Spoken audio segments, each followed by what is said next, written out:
let's check this photo.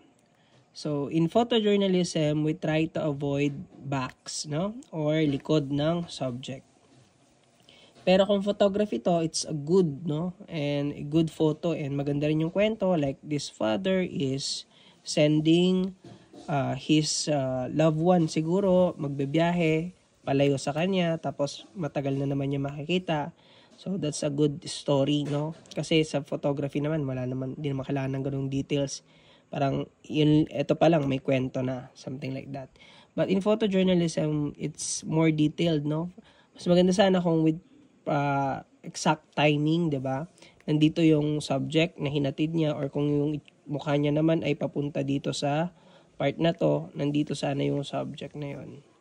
So, yun, no? Antay lang siguro.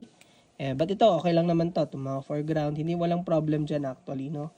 So, it shows na nasa terminal. Then, yan, may mga bus and bus. So, that's good naman. Doon lang siguro, no? Timing lang. Para may nakita pa sana na isang subject or yung hinatid niya mismo.